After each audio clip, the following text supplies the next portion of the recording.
Happy Saturday. Happy full moon day.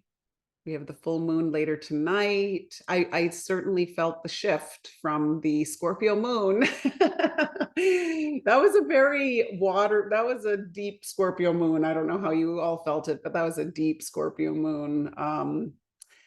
Maybe because also like yesterday, Mady and I were talking a little bit, and there was that grand trine between Venus and Neptune and the moon, and there was just so much flow.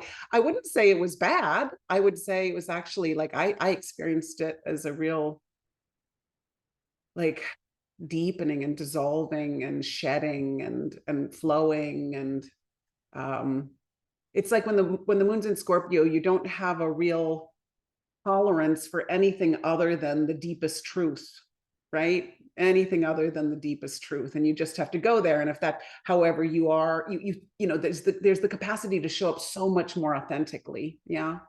And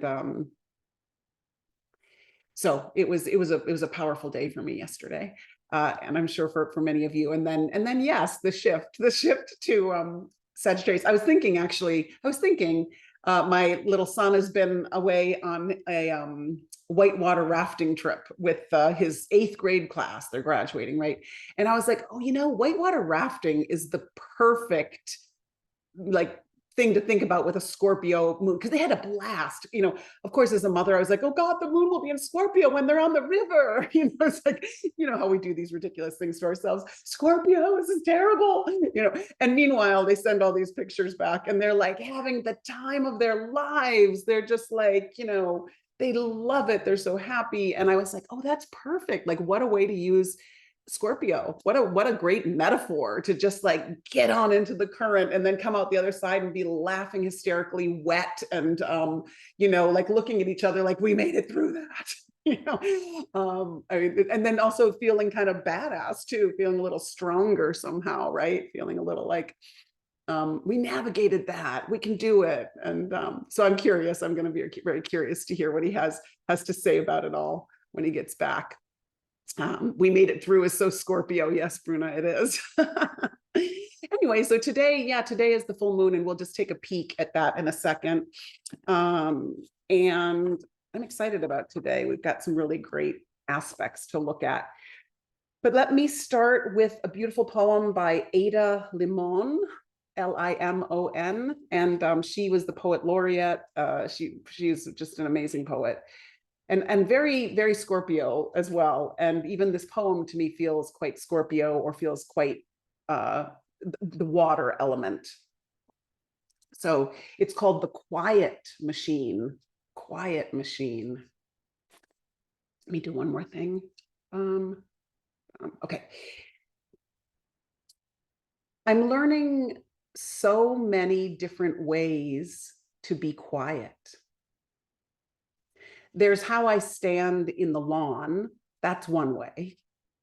There's also how I stand in the field across from the street.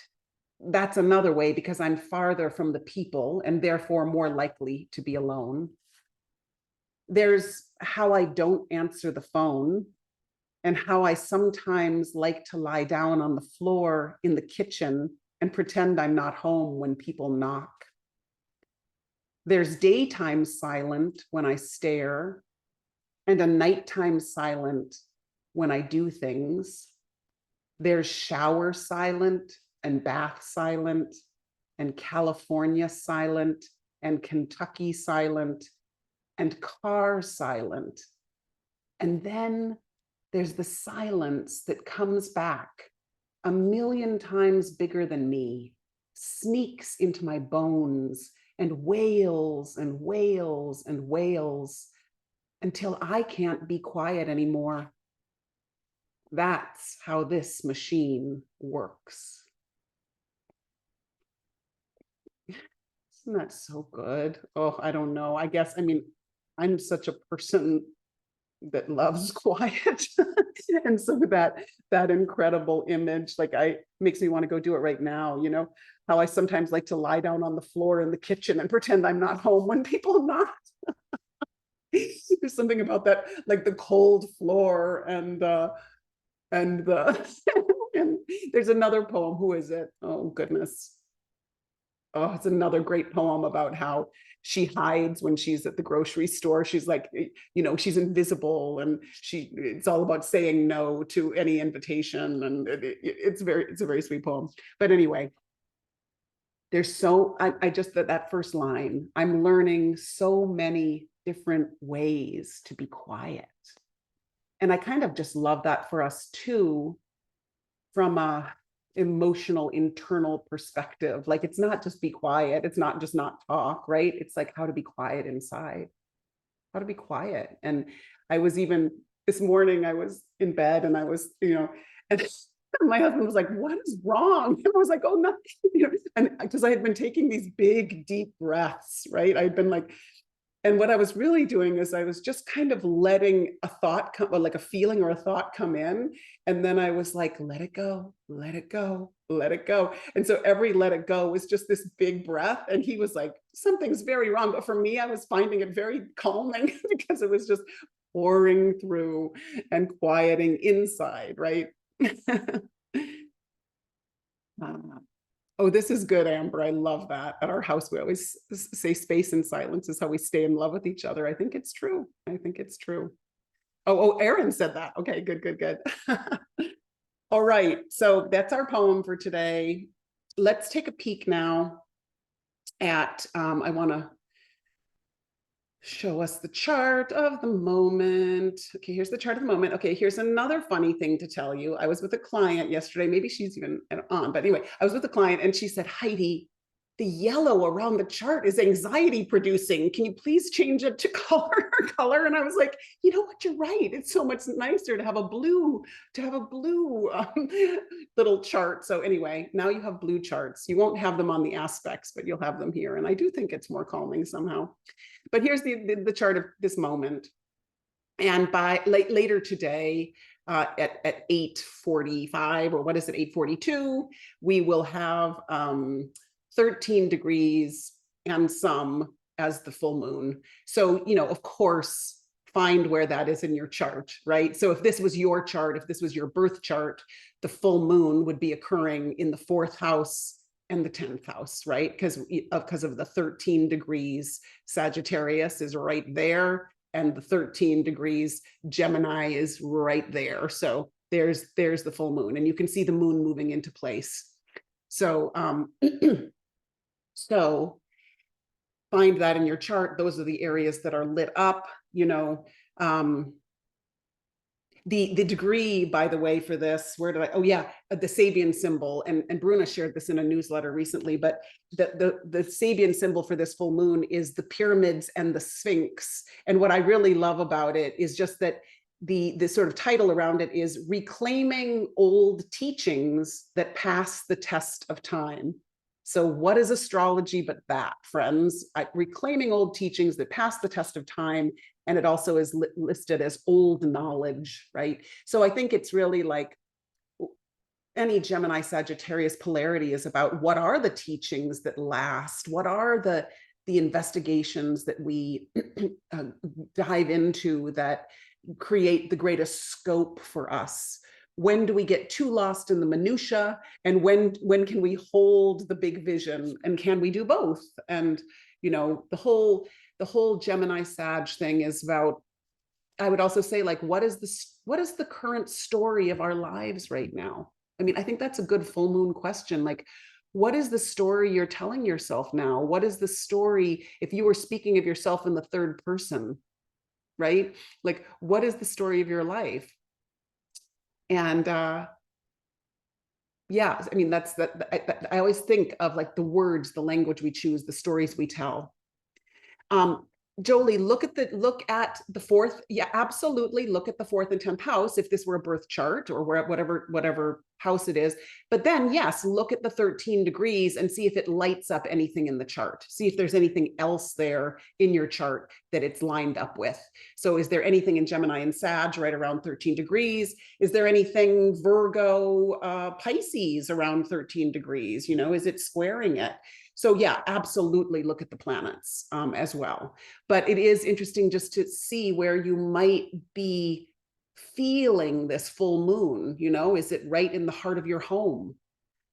Right? Is it out in your public domain? So just use the full moon as a practice study to see what's coming alive in you.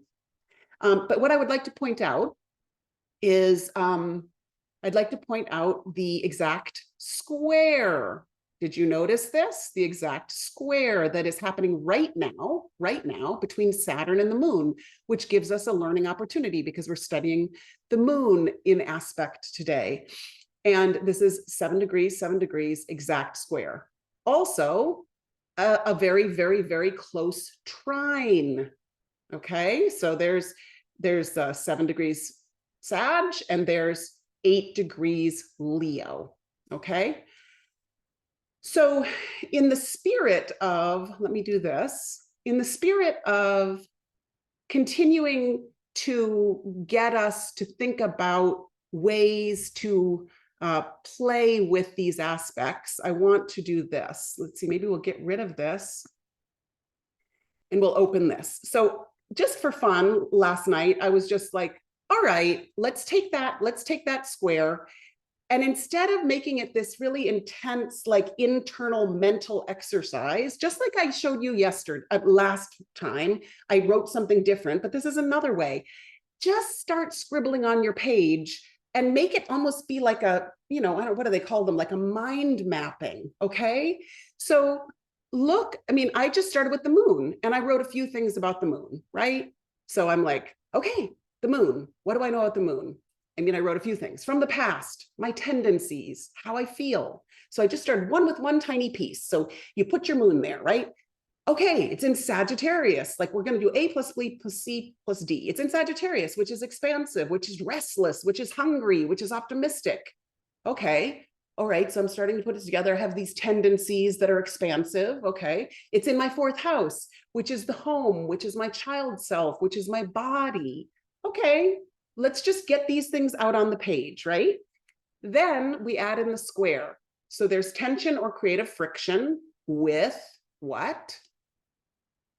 Saturn, my sense of responsibility, perhaps a feeling of lack, perhaps doubt, perhaps, you know, my authority is Saturn. It's in Pisces, we keep on adding, which is spirituality, which is artistry, which is escape, which is connection to God. And it's in the 7th house. So now we have 7 different moving pieces, right? The 7th house, which has to do with relationships and collaborations.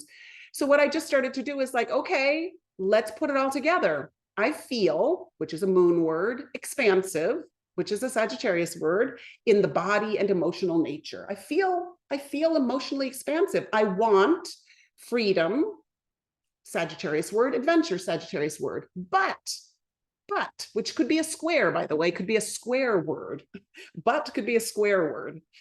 I feel spiritually responsible. Why spiritually responsible? Because of Pisces, spiritually responsible Saturn for certain people in my life. Okay, that's one possibility. So I'm here being like, my natural joyful thing is to, you know, go out into the world and share my exuberance. But there's something outside of myself or something within myself that's feeling this great weight or responsibility or reining me in some way. That's one possibility. A person with this particular square might not resonate with that at all. What else could we say? We could also say, okay, my tendency is to be restless, which is that Sagittarius. My tendency is the moon is to be restless, fluctuating, which is moon-y, between my need for freedom, Sagittarius, and my need for safety, the 4th house. So I'm restless. Do I want to go out? Do I want to stay in? Do I want to go out? Do I want to stay in? So I'm going to actively invite. This is another possible way to think about a square. I'm going to actively invite the authority, Saturn, of my feelings, Pisces, and choose 7th house, the next right step, 7th house. That's me just riffing and playing. And this is where I want to get you out of the kind of clutch of like, oh my God, I don't know anything. I don't know enough to put these together. All you need is one word from each of these to start riffing, okay? Let's look at one more thing. Let's look at this. If There we go. Let's look at Mars. So remember, Mars was over there in the 12th house and it was trine the moon, right? So I did the same thing. Mars, my mission, my drive, my assertive self is in Leo. All right, my confident, expressive, warm ruler. So Mars in Leo is quite confident, it has a confident mission. Okay, and it's in the 12th house, my spiritual life, behind the scenes, hidden, my connection to God. All right, we don't have to put that together quite yet, but it's flowing with the moon in Sagittarius in the 4th, which we explored already. Okay, so my mission is to be confident and expressive in my spiritual path, mission, expressive, spiritual path, and offer that. There's a good trine word, a trine sentence. I'm going to offer this goodness to this other part of my chart that's filled with goodness. So I'm going to offer my confident, expressive mission to the part of me that wants to fully explore her emotional life. Moon in Sagittarius in the 4th. The courage to explore the emotional life. Okay. And so it's the courage to explore what is hidden, the courage to be vulnerable. And in a way, both of those positions, Mars in the 12th, the moon in the 4th, there's vulnerability there, but there's also courage because they're in fire signs and they want to explore that. Yeah. So yes, I will absolutely send you these. But I'm doing this for you because I want you to have full permission to scribble and to be a 7-year-old and to be like, okay, like put words together and just see what comes up for you. Because all you need is one word for each of these positions, and then you start to make new sentences. And I would say make 3 sentences from every, from every possibility, and sit down as homework each morning and choose one aspect and do exactly this. Okay? That's homework. It's not, so, and share. You could even, I would love to share, see your mind mapping. That would be super cool. Okay, good. Okay, so if there are no questions from that, let's, we'll include these when we send out the link. But let's go ahead and dive into where we left off. We're making progress. All right.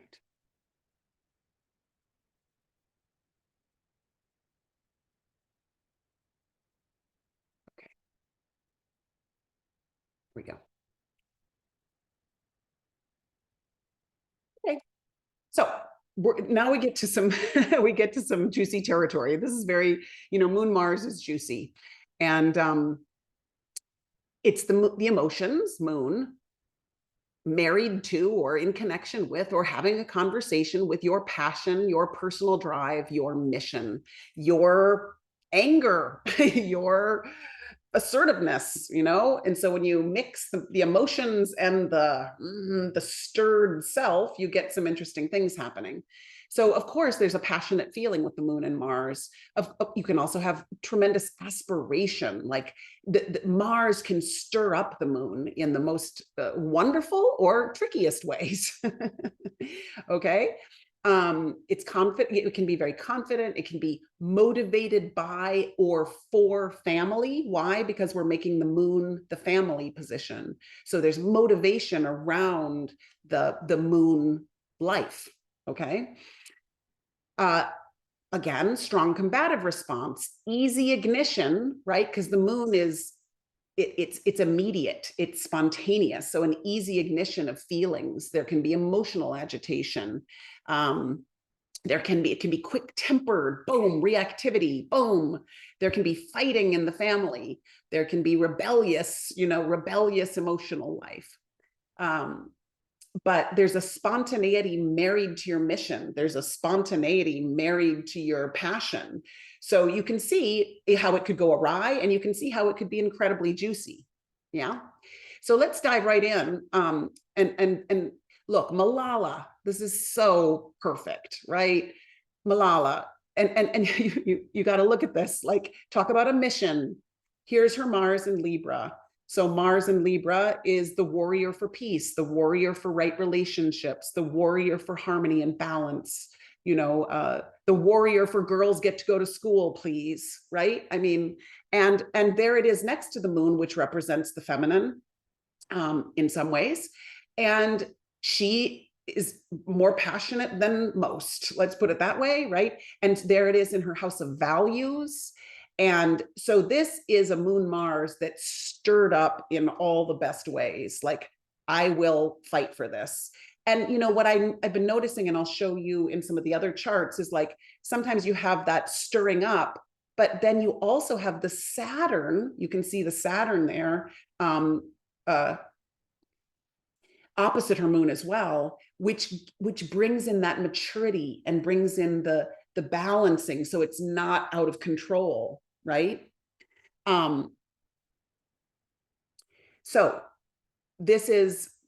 I think this is just an excellent example. And then just for kicks, look at John McEnroe. For those of you that don't know John McEnroe, tennis player, like in the 80s, always losing his temper, always throwing his racket to the ground and swearing and cussing out the refs, and it's so funny that there it is in Gemini, right? So it's the words, and it's in the 8th house, so they're intense words, and it's stirred up, and he talked to himself a lot, and there's nothing that's bad about that. It's just that we see it in action. We see this Mars moon getting stirred up, not necessarily being able to contain it.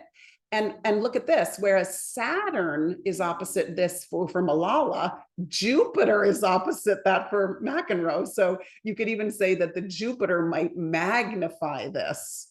Yeah, so that's kind of interesting. I hadn't really recognized that.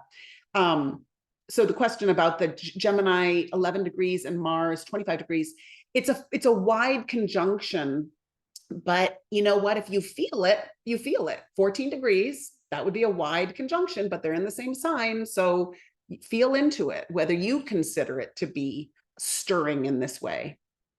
Oh, this is great, Caitlin. Now he's a sports commentator and he uses that Mars moon speaking up for what the sports player's experience is like. Gorgeous. Yes. And this is how we evolve. And I'm sure looking back at his young self, he's like, oh, okay, but now he gets to maybe even use his words to heal, his words to change. And maybe he speaks passionately about it on behalf of the those playing his former teammates, as it were. So those are both really great examples of Mars moon, and you can feel the passion there. Okay. Here's another one. Okay, so moon opposite Mars. This one is maybe not as dramatic as the other two, but you can maybe feel this. So Clooney, again, I don't know a ton about him, but actor, and of course now very, very much an activist with his wife. And I just wonder, I know of him that he is deeply, deeply, deeply responsible to his friends, like deeply cares for his friends in crazy ways, right? I think at one point he invited all, his best male friends over and gave them each $1 million, and like, take care, do your life. Like it was like this insane gift. But he was like the papa to his friends. So there's the moon Saturn, which we're not looking at right now, but there's a moon Saturn conjunction that is deeply responsible and deeply mature, and playing the, I don't know, ER, playing the doctor, playing the cop, playing the one in charge, right? That's always the Capricorn. But then opposite, this kind of wild child Mars, this kind of the artist, the confident one, the spontaneous one. So there's some kind of tension here for him between this incredible sense of responsibility and the one that kind of wants to live the wild life, with the Mars Leo. I mean, okay, that's great. He's also famous for practical jokes among his friends. That's right. So I wonder if that's more a little bit of Mars and Leo. But you can see also, it's not just moon opposite Mars, it's Saturn opposite Mars. And we'll get to this, but anytime you have Saturn Mars, there is some kind of push-pull. There's some kind of tension between the more unrestrained part and the more reined in. So I'm sure if we studied his life, we'd see more about this, and maybe even about his childhood with the moon Saturn there. Does anybody else know anything about him? It's a good example though. Like you could also say this, if there's something from his past with his father, with his mother, with, the pain of a potential Saturn moon conjunction, his acting is the release or the balancing agent to break up the crystallization or rigidity of that moon Saturn in Capricorn. Like there's something about his Mars that he's going to break through his expression. Yeah. Mary, exactly. Relationship to mother or father, also with moon Saturn, both. You don't know. It could be either, it could be both, because the moon is often the mother, Saturn, the father, often. But, it's parental no matter what. And then, Jupiter conjunct it. Yeah, there's something there too, guys, right? It's like, here's all this responsibility, and yet maybe this is the practical joke. Like maybe he's so good at, being serious and believable, and then he's got this zany Jupiter in Aquarius next to it that's breaking the rules, or shaking things up. The director piece, Jeannie. Yes. For sure, director is moon Saturn in Capricorn, for sure. And then yes, there's a stability there too, for sure. Yeah, I would do both. Yeah, because he even has a kind of loose trine between the moon and Mercury. So his managerial self, his director self, has a nice trine to his communication. Shayna, with Saturn, Cap, and Mars, Leo, maybe there's friction with authority, like group authority versus self-authority. Love that. I think you're right on there. Yeah, like, absolutely. Like in some way, like where, this feels like more rebellious, or this feels more like gotta be me, gotta be free. And yet he has a great responsibility to the 11th house, which is groups, which is all that his activism now. Like he's definitely grown into the highest calling of this. Oh, and maybe he did, Jolie. I don't know. Maybe he did. That would be interesting. I bet he did. So anyway, again, we're going more deeper into this chart, but that's a good example of that. Oh yeah, we're doing another equal house. We'll have to, we're sort of alternating between equal and Placidus. So yeah, it would depend. It would depend on the Placidus. We'd have to look at Placidus as far as house systems. Yeah. And then Mady is saying Uranus square Sun Mercury. So here's Sun Mercury. Here's the square. Sense of humor, also not accept, will not accept external authority. There you go. Yeah. So he's responsible and in charge, and not necessarily maybe wanting anyone else in charge, as it were, too. He needs his freedom there. That Uranus square, that's a good point. Okay, here's another. Let's just, moon in conjunct Mars and Helen Keller. I think this is just interesting from her internal life, right? Because when I see this moon in Pisces in the 4th, right, there's something, of course, there about her bodily imprisonment, like where she couldn't communicate, where she couldn't be heard, where she couldn't, until Annie Sullivan comes into the picture. And so there's something painful there. And yet, just like George Clooney, there's Mars in Leo, up there in her 9th house of the teacher. So it's almost like it's, quincunx is uncomfortable, but it's also like beckoning. It's also insisting that you look there, or insisting that you use that energy. So you better believe there's a part of her that could have collapsed into the imprisonment of the moon in Pisces in the 4th house. But there was something in her desire, her mission, Mars, to express the self, Leo, and ultimately be this incredible inspiration around education, right? So, it's just I guess I feel that it's almost like Mars is waving his hands and going, you got to use me, even if I'm not in your immediate, line of sight. It's like, I've got something for you. And so I think that's how I'm seeing that. And of course, if anyone else is seeing something, and Joanna's saying, yes, she did communicate through vibration energies with those who were sensitive to that kind of communication. Interesting to know someone who knew her very well. Wow. Yeah.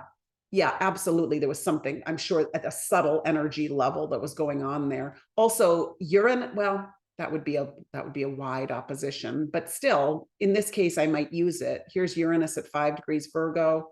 Here's the moon at 18 degrees Pisces. It's a 13-degree opposition, but Uranus is again finding new innovative ways to get her out of her own enclosure, and she, of course, with Scorpio rising, never gave up, and just incredible determination.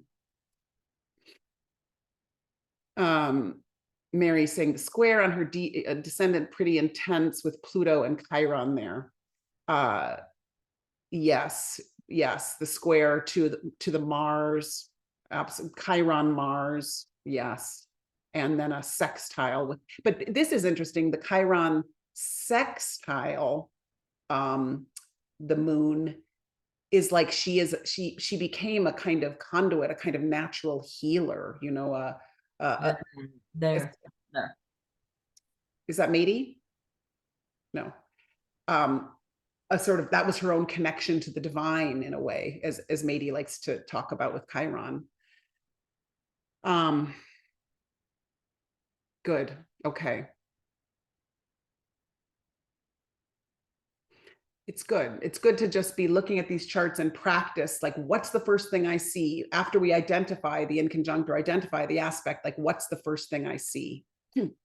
Okay, here's a moon square Mars. Here's another interesting, the squares are interesting. It's like either the square is one of the planets is going to be someone outside that is obstructing or conflicting or causing some stir, or it's an inner square. But it's always interesting to think about that a square can be like, you can have a personal planet and then you can have someone outside that's representing one of the planets, and then you have to figure out how to heal that within, but sometimes the square is very literal, it's like in form. It's like it's not an inner experience. It's totally like I'm being stopped or hurt or challenged by something outside of myself. So Tina Turner is good, we've looked at her before, but it's interesting again, right? So if we were to look at the moon first and we were to say, well, her tendency or her instinct is to find words that, to be a messenger for something, to be a voice in the 10th house, of her career. And there's Uranus right at the midheaven. So she's liberating us all. She's freeing us all, right? But to have this, like, I'm meant to be a messenger. I'm meant to be a bridge builder. It's instinctual for me to share. But then to have this Mars in Pisces in the 7th house, this is exactly it, Bruna. This is the abuse of the first marriage. And so that's what I'm wondering about, is like, there was an actual masculine figure in her life that was bringing pain to the marriage and partnership, which was in direct conflict to this part of her that, was the one full of wonder and curiosity and wanting to share her message. So there's an incredible tension there. And in this case, in her first marriage, it was definitely, he was like cast in her life as the first husband.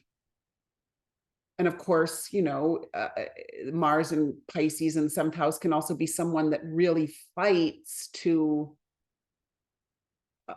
take care of others, or even sometimes sacrifices herself to take care of others. So yeah, exactly, Janny. Juno's right there too, and Juno is the asteroid of partnership and marriage. And so to have Mars sitting right there brings in some very Marsy partners. So you want to make sure Mars is used in a healthy way. Fights through music. That's interesting, Bruna. Pisces and Gemini. Yeah, fights through music, asserts through music. You can feel her Marsiness through her music. Yes, this is good too. Gemini has an innocence. Mars makes her mature. So yeah, Mars brings in that power. Well, I even remember, wasn't it, there was also something with Oprah where she was really like, Oprah wanted to feel her power, and like she was teaching her how to move and she was teaching her how to own her power. And Oprah said she like followed her around for an entire year and went to like every concert, you know? And so maybe she was a teacher for others of that Marsy energy. She growled, screamed, yelled, emoted, was a volcano. Yeah, Jolie, exactly. Exactly. And you could feel the Sagittarius in her, right? You can feel the, like the big, she's big. She was expansive. You could, and just like we were looking at the moon in Sagittarius in the fourth house today, she amplified the feeling life. So we really felt it. Yeah. Yes. Oprah went on stage with her. Yes. Yes. Yes. That's awesome. And of course, Leo rising. So in a way, isn't that interesting, the Leo rising, because you have the Mars in Pisces that might, again, in some way sacrifice in relationship or fight to sacrifice, or like, you know, put lots of energy into the other. But here she is with Leo rising, which is about her own identity and selfhood. Mary's saying, am I right in saying that she has a loose sextile between Venus and Mars? So Venus and Mars, too big. It's too big, Mary. With a sextile, I don't want any more than like 3 degrees, 4 degrees at the most, because you know a sextile is only 60 degrees. So this would be quite a wide sextile. This would be like 6, 10 degrees. Yeah, the Uranus transits will always get you out. Yeah, and it would be amazing for somebody to do a life report about Tina Turner and these moments when she left and these moments of breaking through. Yeah, but good. I'm glad you're experimenting and trying it out, Mary. That feels exactly. Let's just keep making, you know, let's keep being bold and making mistakes and figuring it out. I love it. So don't hesitate. Caitlin saying, also see the Mars and Pisces fighting for her artistic identity in relationships. She famously liked to say, I just want my name. Okay. I like that. Exactly. And my name is so connected to Leo, I think. Okay, this is just an interesting example of like the moon Mars stirring things up, maybe not for the good. You know, Charlton Heston was deeply connected to the NRA. And I just thought this was interesting in terms of the moon in Cancer can often be so, in its less evolved forms, it can be so tribal or patriotic in the sense that just my, you know, or just like just my country, I'm going to protect. You know, I think he had some line about like, if you're going to have to pry the gun out of my cold, dead body hands or something like that. You know, it's like, I'm going to protect to the nth degree, and guns are my way of doing it. And so I just think it's interesting that the moon Mars thing here, this kind of fierce protection and country, and then Mars stirring it up. And it was, look at all that 11th house stuff. So he was, you know, the 11th house in this case is the NRA, right? So I'm sure there are other ways, but I just want to show you where sometimes it's like, okay, he was like this masculine presence that was like fighting for these gun rights, and with that Scorpio rising as well. I don't know a lot about him other than that, which just goes to show. But actor, of course. And I'm sure did he play lots of like Western kind of, you know, John Wayne kind of roles? I don't know.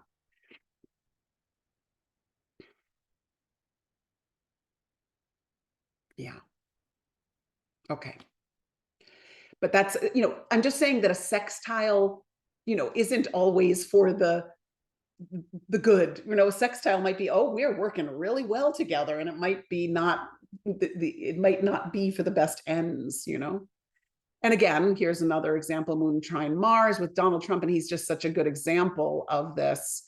Oh yeah, that's right, Caitlin, he played Moses in the Ten Commandments. That's right, amazing. Okay. So Donald Trump, you can so see this, right? Like here's his moon in Sagittarius, the tendency towards exaggeration, the tendency towards amplifying, magnifying whatever was spoken. And then you have the Mars, huge, energy driven towards the small self, right? Towards the little king. So you have Mars and the moon working together in that way, just amplifying one another. And again, it's a flow, but what's the flow lending itself towards? So there's a big assertion of self, and there's a big tendency for recklessness, exaggeration, and stirring up, like being the preacher. Sagittarius can be like the preacher, right?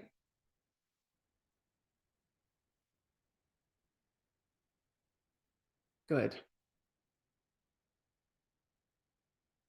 Okay. Let's look at some moon Jupiter. I was looking at some of the class, and you guys, there's a lot of moon Jupiter. There's a lot of moon Jupiter conjunctions in our class, like Caitlin, Megan, Tanya, Nicole, Isabel, all have moon conjunct Jupiter, which is so lovely. And I might have missed some too. And lots of Jupiter trine the moons. And so there's that's kind of lovely. So moon Jupiter, it's the emotions and its expansiveness. And so much, I started to write possibilities instead of positive and negative. It's like possibilities and challenges, right? So expansive feelings, emotionally uplifted, helps us grow out of the past, because the past is the moon. So Jupiter's like the kind parent. I'll help you outgrow this, right? That's right, Bruna, I love that. An abundance of intuitive gifts. Yes, exactly. You can have the expansive home life here. You can have an incredibly positive outlook here. You can have women of the world, right? Worldly is Jupiter, women, the moon. Some of the challenges, big or overwhelming feelings, like it can get too much, right? Or you can indulge, which is a Jupiter word, the habit nature, the moon. So moderation can sometimes be required with Jupiter moon. But Caitlin, you've got an incredible Jupiter moon conjunction. What do you feel about your Jupiter moon conjunction? Are you there? I know that she's been. For me, it's like, can you hear? Oh, yes. There was a power outage on our street. Okay. Oh, no. Yeah. It just it magnifies, right? It magnifies imagination, Pisces. It magnifies intuition and healing and psychic ability, and that's great. And then if the energy healing stuff, it magnifies the overwhelm. It magnifies the overwhelm. Yes. So yes, Caitlin's got that Jupiter conjunct the moon in Pisces, and so the intuition, the overwhelm, the sensitivity, all of that. But let's look at some others that have this Jupiter moon conjunction. Yeah, Nicole, you've got that as well. Yes. Here's a good example, Cesar Chavez. He was a labor leader. He was a civil rights activist. He created the National Farm Workers Association. So his biggest gift was, creating humane living conditions and protections for farm workers. So come on now, there it is, right? Moon, Jupiter in Pisces in the 7th house. And Mercury there too. So talk about feeling and having compassion for another's plight. And in the 7th house, doing incredible work for what is fair and just and equitable, and getting these new laws in place, getting these new mandates in place. But you can see where it comes from, this incredible sensitivity of that moon and Jupiter in Pisces. And yes, and Joanna's Sun and Uranus in the 8th house. So there's the activism as well. So he's not going to be just overwhelmed by it. He's going to take Aries action, right? And he's going to revolutionize what he touches. So this is quite a powerful. So if you had this in chart, you could have someone that again loses himself in another, loses himself in the partner, can only feel the partner, can sacrifices for the partner. Or you have the soul that's like more evolved and stands and says, or a different point in his journey, and stands and says, I am here, my mission, there's Mars, my mission is to have a voice for those that are suffering, and I will stand up for what is right, and I will stand up for what is equitable. Compassion for his people, huge integrity. Yes, exactly. And I haven't recently at least watched any video footage or anything like that, but it would be interesting to feel his presence when he spoke, right? Because you can often feel that in a Jupiter moon person. They walk in a room and you're like, I feel better, which we know with Caitlin. Okay, and Lily Tomlin, on that note, like Lily Tomlin is just a light. And she's her moon's in Aries, Jupiter's in Aries, definitely a forerunner in terms of the queer community, just bold, out there, and also like just saying it like it is, kind of always invigorating the space, And by the way, this is interesting too. Like I remember seeing her in her one-woman show, The Search for Signs of Intelligent Life in the Universe. And a one-woman show is very Aries or very Leo, right?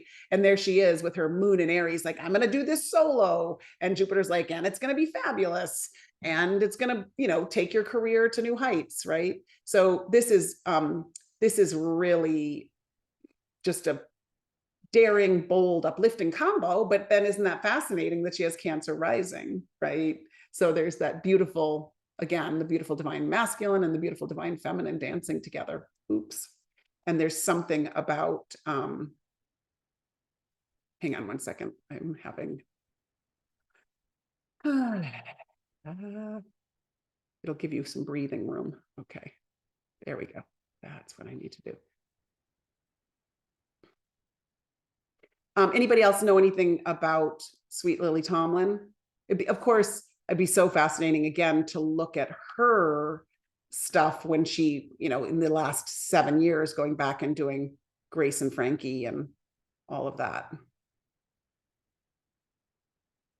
There we go.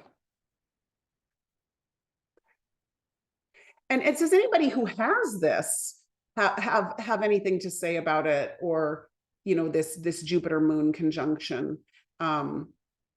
Megan, Tanya, Nicole, Isabel, it's like, do you feel that ability to buoy your own emotional life, or do you feel like you are a buoyer for others' emotional lives? That's certainly the opportunity with that combo. Of course, isn't it interesting with Lily Tomlin? Look at this, like, again, Venus and Virgo, what relationship is it in Virgo? What relationship is it to that moon Jupiter? It's in conjunct. So again, there's something that's so that qualifies this in such an interesting way. There is a perfectionist, there is a refiner, there is a work ethic that sees something through, that is perhaps very different than this moon Jupiter in Aries. So you can feel there's so many qualifying energies to this. Nicole, you're saying, I feel the struggle of overwhelm, of hypersensitivity. Yeah. And is your moon in Pisces, Cancer, Scorpio? Is it in one of the water signs? Janny's saying Jupiter opposed the sun.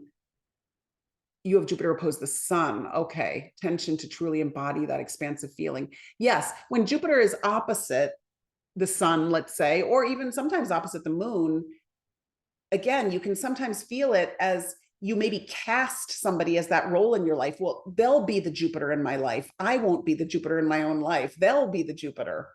And so you always have to be aware, particularly like oppositions are interesting that way, where you're like, oh, you are my authority, or you are the expansive, expressive one, or, you know, oh yes, Lily's sun and Jupiter. Yes. So yeah, those are in conjunct. Yes. So, and you're saying in conjunct tension to truly embody that expansive feeling. Yes, I think that's fair. And I think that there's a hesitation both in the Cancer rising and in the Virgo around being that bold. And yet she is bold. Okay. Okay, Nicole. So you actually have that moon in Aries, which helps. And but the Jupiter brings in the big feeling whenever you start something. Yeah. Good. How's everyone doing? Unmute yourself and cheer. No. No, I Heidi. feel you out there, loves. Okay. We're doing well. Yeah, and Maya Angelou, I guess, has for me, there's some similar things here in the sense that, like Tina Turner-ish, even I'm thinking like the Jupiter sun is so in Aries, right? Is so big and bold, and what a storyteller, and what a poet, and what a presence, and all of that. And yet, this moon in Libra, which of course, again, stood up for what is right, how are we treating each other, what is decent. But again, I wonder about this dance for her between the bold teacher and the one that is the gracious host to such an extent that perhaps that you know, early on, that Aries, it's a big seesaw, you know, am I this big bold presence, or am I the one that's making sure everybody's okay, you know? Of course, as her life progressed, and quite early on, I would say she started using these together in an exquisite way, right? She found the middle point. She found the point where they met.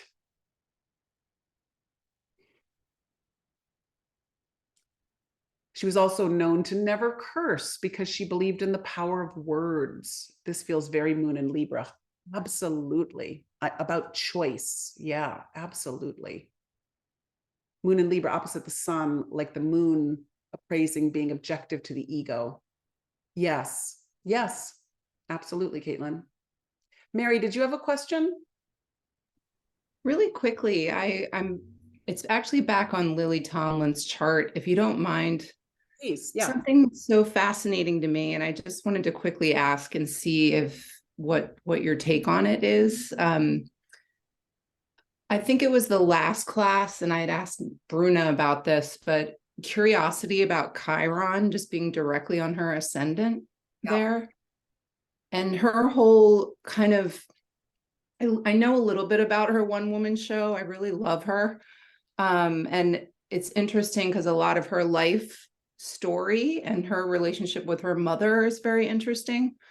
And I'm curious about Chiron there on the ascendant, mainly because in the last class, something was mentioned about dharma or karmic relationship. And I don't know if that's related to Chiron. It was something that really piqued my interest. And I don't know if you could speak further on Chiron there and what that might, maybe that's her magician self, right? In the way that but it's so interesting that it's in Cancer. And then she has, you know, Mercury right there in Leo, like she's in the house of value. Yeah. Like she's able to step out and be herself, right? And stand up. But I don't know. I'm just curious about that. So good. Yeah. And I would just say something that's striking me right now is that her one woman show, there was a big part of the fact that throughout it, she's she's trying to go find her home in a way, like, and she's having conversations with aliens, right? Yes. You know, so she's like, what's my home? Do I have an alien home, or is, you know, It's and, fascinating. and she is a woman who did not have a home in the play, right? So this whole thing about the that where is my home, that homelessness. And then I'm going to let Mady speak to the Chiron, because Mady's been saying all kinds of good things to me about Chiron, and she's been studying this deeply. Thank you. Yeah. And also I have Chiron on my ascendant, right? Yes. So yeah, the way I see it, especially with Lily Tomlin, good point, Mary, is the breaking the paradigms of the old, because whenever I see Chiron, I see the bridge between what's traditional, what's known versus the unknown. And for her generation, it's totally new to imagine a new family, a new way of being as a family, as in sexuality and humor and as a woman, right? So it's the magician, the alchemist, the bridger between what's traditional and what's novelty. And I don't know much about her personal life, but I can imagine a lot of magic and Kundalini work in her personal life. Well, look at that, right? Yeah, just to thank you. That's so fascinating. I'm just thinking of Frankie and like who she played. Her character too was like this amazing mystical woman. So cool. Yeah, for me, when I had, I'm sorry. Yeah, go ahead. When I had my Chiron return for many, surprise for many, because I always heard that Chiron is pain and suffering, and you're gonna get sick or you're gonna have pain. And sure enough, I had a Kundalini burst awakening, and I started teaching rainbow body, from pain body to rainbow body classes for 7 years, and opening everybody's chakras. So I associate Chiron to the opening of the chakra system and the flow of the energy and the healing energy. So her playing that role of the magician, the alchemist, the artist, it's the planet for the artists, right?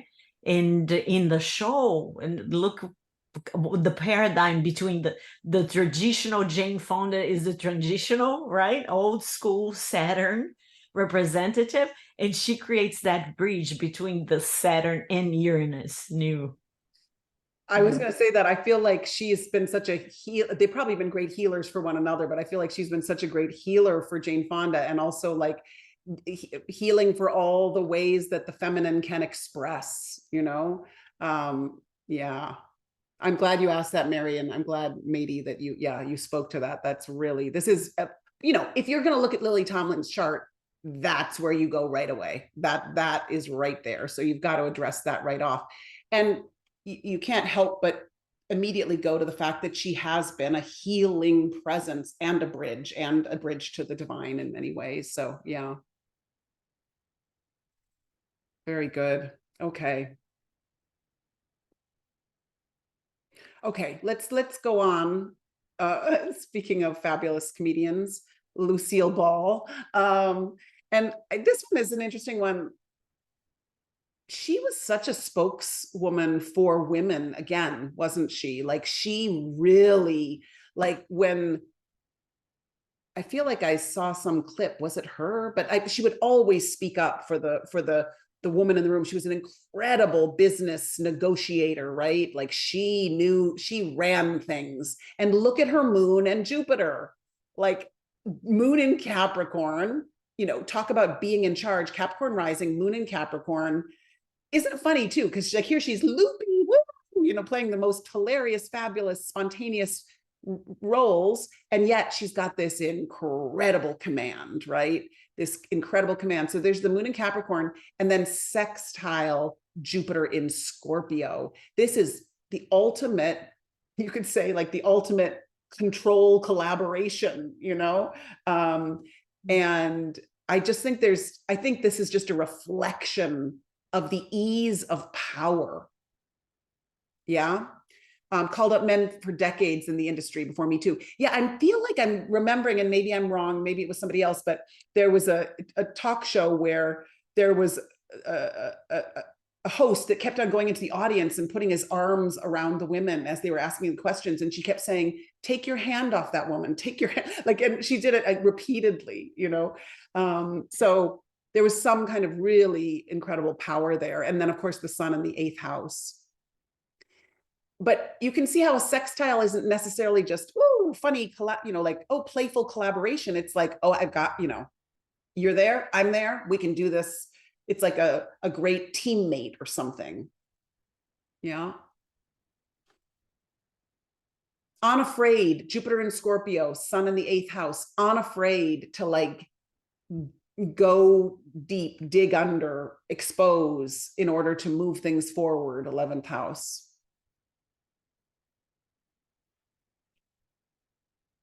And of course, what did she do for us? She did Jupiter moon for us. She lifted us, right? Like she was an embodiment of Jupiter moon, which is tremendously uplifting. Yeah, that's interesting, Karen. You would think from the chart that she was a dramatic actress. Yeah, because there is such strength and depth there, but she channeled it all into this. You know, it's said of Capricorn, and I've said it to you before, that Capricorns take life so seriously that they almost have to like find something to laugh about. They have to be the comedians because they're so responsible and serious. But yeah, there we go again, matey. Uranus in the 1st house, sense of humor. Exactly. Exactly. Oh, wow, Laura, that's cool. She made it possible to have school on set so she could be near her kids. That is super cool. That's very interesting. Yeah. Yes, Rupni. Yes. Mars and Saturn and Taurus in the 5th. Yeah, I mean, that's a conjunction, right? And by the way, there's Pallas in the middle, and Pallas is the asteroid that the daughter asteroid who sprung from Zeus's head fully armed, right? So there is something about Saturn and Mars that is a little trickier, but once they get working together, they're unstoppable. The endurance is incredible once they start working together. But there could be, it could be even a doubling down on the fixity with Saturn and Mars. It's almost like not going to be moved, right? But then as a force herself, if they start to move, it's like anything's possible. And who knows, it could have something to do with the father as well. Maybe think of fighting to be near her kids. Oh yeah. Or taking her kids very seriously. You know, Saturn in the 5th house, pay attention to your creative projects, pay attention to your children, like double down, be more responsible here. Yeah, good. I love what you guys are coming up with. Boy, we chose some big people here. So here's Malcolm X, right? And Moon square Jupiter. We know Malcolm X, Muslim minister, human rights activist. What I didn't know so much is that, and when we come to the moon, you got to look at this. He was, in his adolescence, he was in many foster homes and living with relatives after his father died early on and his mother was hospitalized. So you hear that and you think, okay, that's got to be some Saturn moon stuff. That's got to be some Pluto moon stuff, maybe Uranus moon. But in fact, for him, it's both. It's Saturn square the moon, and it's Jupiter square the moon, and it's Saturn opposite the moon. Again, it's a 10-degree opposition, but still it's an opposition. So, this is, I think, and the moon, you have to read, it's only 1 degree away from the 4th house here, right? So I would absolutely read it 3rd, 4th house, right? And so the moon is not only the moon, but it's also at his IC, at his 4th house. So everything to do with how he was nourished, how he was raised. And you have some of this restriction or testing of Saturn opposite.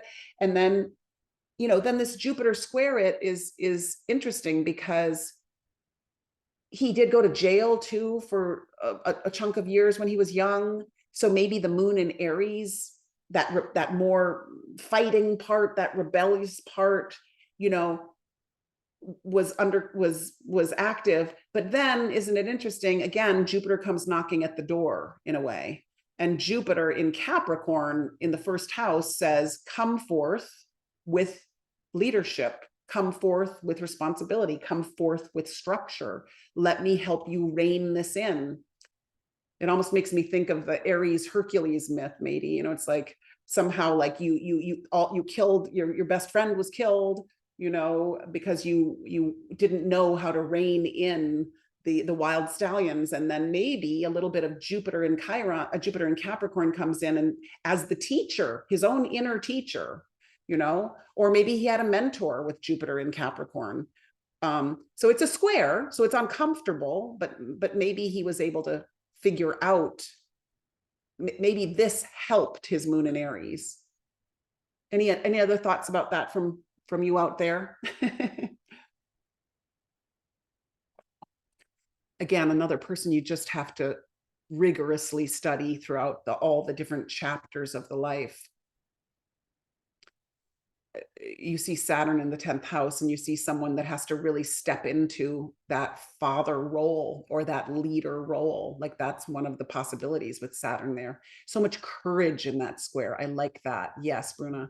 And then Sun trine Jupiter. Sun trine Jupiter, right? That's the earthiness, that's the gravitas, big personality, but restricted emotions. Yeah, restricted emotions here. And maybe the Saturn moon also helped him discipline, you know, demanding that we feel the plight of the oppressed rather than ask. Yes. And can you say where you're looking at that? Are you looking at the square for that, Caitlin? Specifically, or are you looking at other things in there?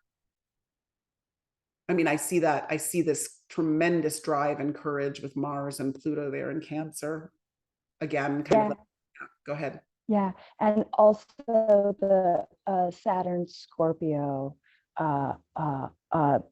opposition. It's not exactly. I'm on my phone, so it's a little hard to see exactly to the moon. But it's a yes. Yeah. Oops. Yes, exactly. That opposition is really important, I think. And Mady saying Saturn trine Pluto, Mars in Cancer. Yes, this trine feels very significant as well. Like somehow this energy of the leader and the fight here to protect, the fight to I want to say like protect, include, you know, grow in that Cancer energy, transform. Yes. Great father power. Yes. Great father power who had an Aries moon, which made, you know, he was more the fighter. He was not the pacifist. Okay. Good. And this one is just a fun one. But Peggy Fleming was a gold medalist 3 times. In fact, there was one Olympics where she was the only American to come home with a gold medal or something. So, I mean, she was a figure skater. And I just want to, you know, this is a lighter example, but if you see that moon Jupiter trine, it's so, you know, it's so beautifully represented, right? Sagittarius rules the legs. The strength of the power of the legs. Jupiter, you know, magnifies that. It's in her first house. You know, it's a beautiful trine, 19 degrees to the artist, to the forerunner of the moon in Aries, right? We get uplifted watching the figure skating, double fire, exactly, Janny. In fact, you know, double fire, it's not, and then you throw maybe Pluto into the equation there too, because Pluto would be in a part of a grand trine. So there's the power, and Pluto is up there in the 9th house. Again, the legs, the Sagittarius house. So this is just a very physical example of an athletic being. Over on the upper left in the 10th house there, you have you know, the Libra quality, which is the beauty quality, the inspiring of Mars and Neptune together. Yeah. But you really feel that grand trine in fire. Okay, hang on, my mouse died, so we have to wait a minute. Okay, that should do it. There we go. Okay. Okay. Okay. Let's do a little of the moon Saturn, okay? Just a little of it. Moon Saturn, emotions and structure, tremendous sense of responsibility. You know, my daughter's got this Saturn moon conjunction in Cancer in the 12th house. And I remember my dad being like, boy, she's going to feel like she needs to be the mother to all. You know, it's like that huge sense of responsibility and huge sense of compassion, right? So there's pressure there with Saturn moon. But you can also really invest in or have very stable family relationships. Don't forget about the stability of Saturn. Great responsibility is the mother archetype, which is what we were just talking about. And it's a time, you know, Saturn moon is like somehow like, I will do what I'm here to do. I will face what I'm here to face, you know. We inherit ourselves. And so what have we built to this point, and what messes do we need to clean up, and are we going to clean them up? And a Saturn moon person has the potential to clean them up, you know, to face what needs to be faced. And again, in a different way, Jupiter moon helps you kind of shine and massage away the habitual nature. You know, Saturn helps you keep it in check, you know, like, do we need to get sober? Do we need to eat differently? Do we need to, you know, whatever it is, it's like, it helps you figure out what habitual nature isn't serving any longer, and it helps you bring in some restraint. But of course, we can have, you know, sober feelings. We can have heavier feelings. We can have responsibilities too early in our life. Certainly it can be around the mother. We can have melancholy. We can have hard to express feelings, strict parents, insecurity, guilt, fear. And, you know, you may or may not feel these things. You may feel more of the possibility of it, but some of you out there have this conjunction. I know Jolie, Tanya, Katie, Karen have this conjunction, and I might have missed some of you, but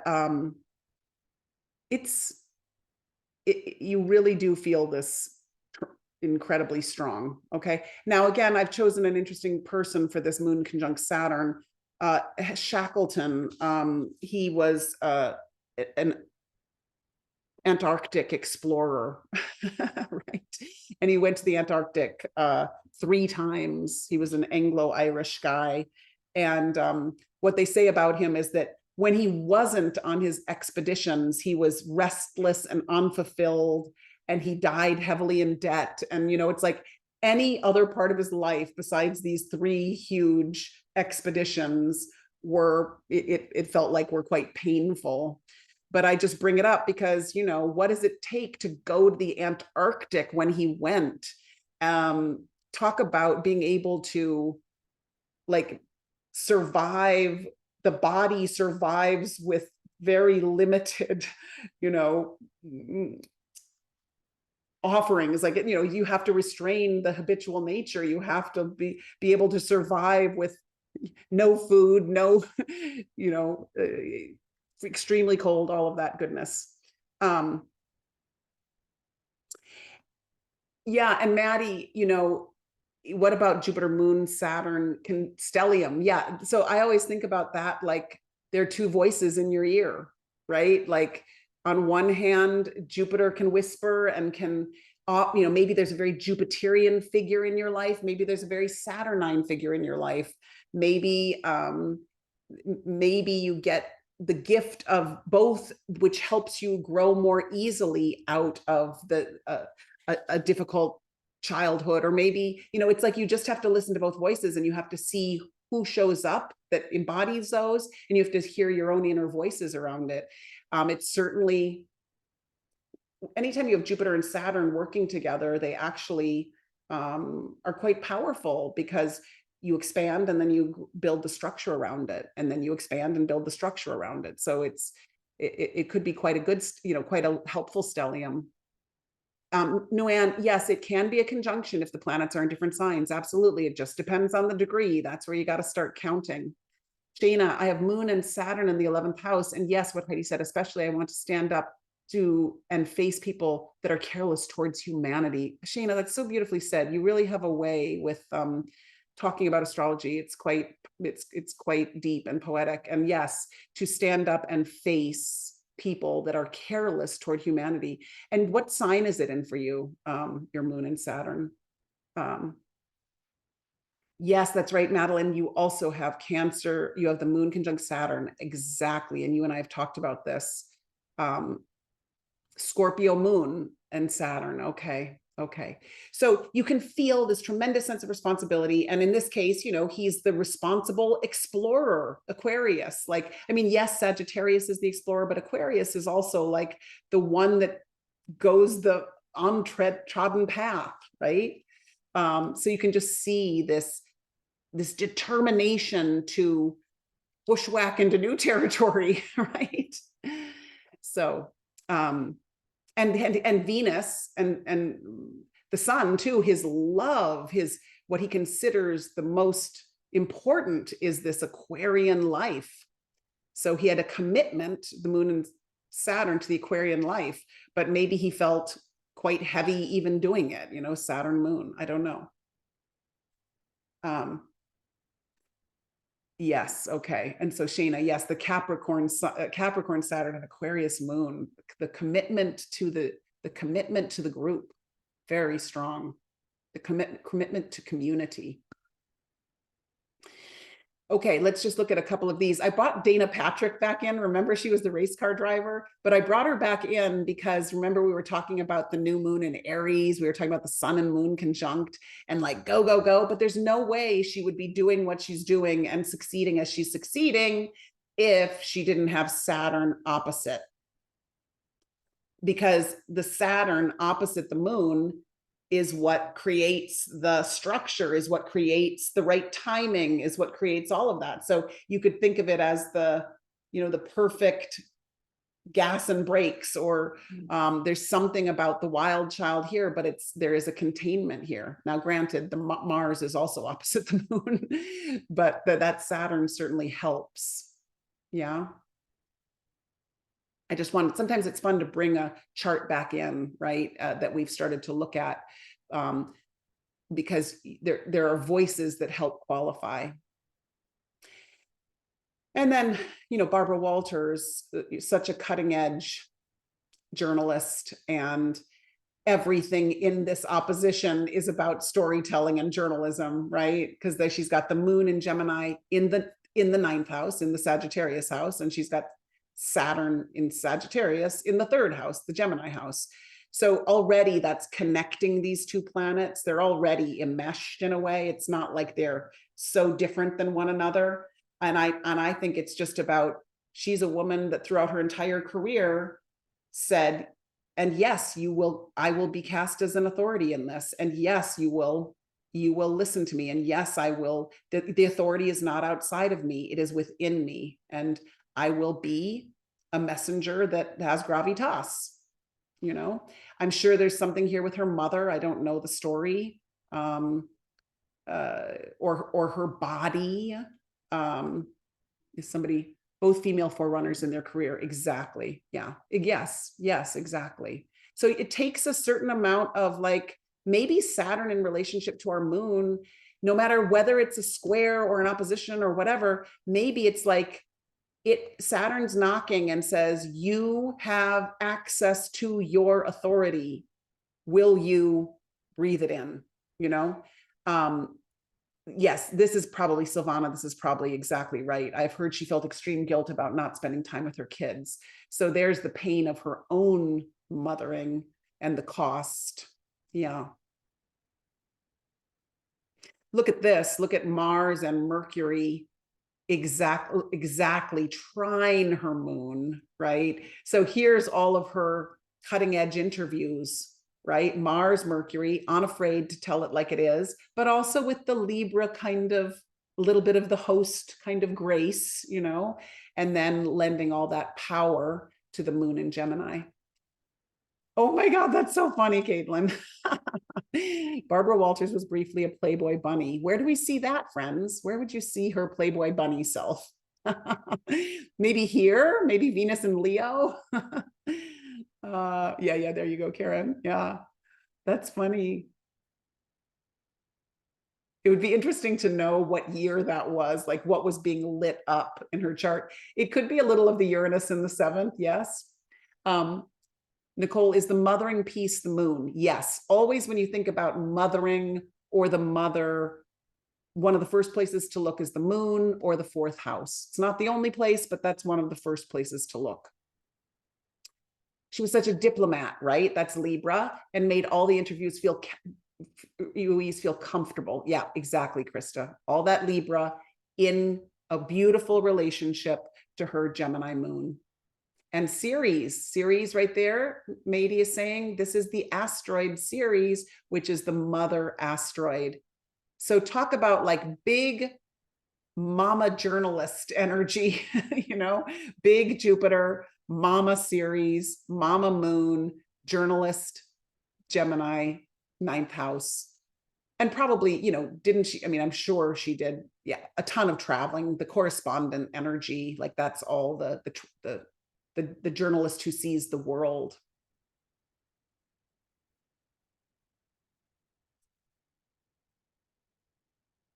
Yeah, maybe the Playboy bunny is also Neptune conjunct Venus, because there's a little bit of like Vaseline on the lens of a 40s camera, you know, it's a little glamorous kind of thing. Okay, Nguyen, you talk about Saturn being authority. Is Pluto power also authority, but more on a collective or non-personal level? I don't know that I would use authority so much with Pluto. I really think of Saturn when I think of the author, the soul as parent. Pluto has power because it's willing to, you know, it's willing to address and name what's underneath. And it's an interesting question. I'd have to think more about that. Like I don't often use the word authority with Pluto, but definitely on a more collective, non-personal level, yes, for Pluto, yes. How do we as a collective use power? And if any other other astrologers have something to say about that Pluto Saturn, please chip in there. Shane is saying the Playboy bunny idea might also have to do with the trine between Leo, Venus, and Saturn in the 3rd house. Oh, that's interesting. Yeah, I mean, there's something there that's very Saturn, Venus would generally be kind of like the mature creative, but it could also be the older masculine and the shining Venus. Okay, let's see. Jolie saying, a recent observation shared about me, my Saturn conjunct moon needs healing around all the parts that don't believe I'm worthy, the one that says I have needs and my needs matter, that feels I have to work for it and that judges my need, that it is more honorable to sacrifice my need than to receive it, right? Like Jolie's got the moon in Pisces, conjunct Saturn in Pisces. And so there's a part of that extra sensitivity that Saturn's always like, I'm fine, I'll take care of you, I'll take care of you. And so first you have to get through the Saturn to tend to that more tender moon in Pisces. Yeah, that's so true. Soul as parent. Yeah, that's the big thing with Saturn. Always think about how Saturn can be the kind parent in your life, which is really just the soul, you know, how you can let the truest wisdom come to you as opposed to it feeling like an oppressive force. Yeah, I love Saturn too. I think it's called the planet of great opportunity, because what you build under Saturn lasts. Okay, what you build under Saturn is built. Shayna, the Saturn is the responsible job seeker, but needing the job to be kind of wild. There you go. I like that. I like that, Shayna. That's a good way to say it. Good. Okay. We're going to stop there in my new self that doesn't go up to the very end. I love the conversation that we are having here. And I hope that you are learning a lot from one another in this chat. And I know that we are going beyond the bounds of just the individual aspects, but we're building something here. We're building a thought form here, and we just keep on adding new pieces. So even though we're doing something very linearly, you know, going through each planet with each planet, we're going like that, but we're also going like this. And if you do the homework that I suggested, that's going to help tremendously. Just do it with your own chart. Do it with the chart of someone you love. I recently found a notebook that my dad had done when we were younger, and he went through each of our charts in depth, and like what, you know, all the kids, and that's, he said, well, it was like when he was starting to learn astrology, and he's like, well, I've got to prove this to myself. Does this work? Does it work or not? And he spent pages and pages on each person, and figured out, dissected each aspect. And, you know, do it for yourself, do it for someone you love. Maybe start with someone you love, you know, because you have a little objectivity, and do an aspect a day. Basically, Roshni, I'm doing, I'm suggesting the mind mapping. I'm suggesting, like, you take, like what we just did earlier, Saturn square the moon. Start with the moon, the sign it's in, the house it's in, find some new language around the aspect, go to the other position. But just take an aspect and do it like mind mapping. Like, get out big crayons, markers, you know, have fun with it. Like, don't make it this serious, like, pressured endeavor. Just map it together and see what you come up with. It's like the refrigerator magnets, you know. Okay, great work. We'll see you on Wednesday, and I love being with you. We should all come to the meditation today at 1 o'clock. Thank you for saying that. We are having a Gemini season full moon meditation led by Aaron Schleybaugh at 1 o'clock on Luminosity. Come. It's so important to be in group formation during the full moon, and Aaron's going to do a kick-ass job. So, and it's her birthday. So yes, thank you, Jolie. Thanks for reminding. All right, we'll see you on Wednesday. If not in a half an hour. Much love. Much love. Thank you. Bye, friends.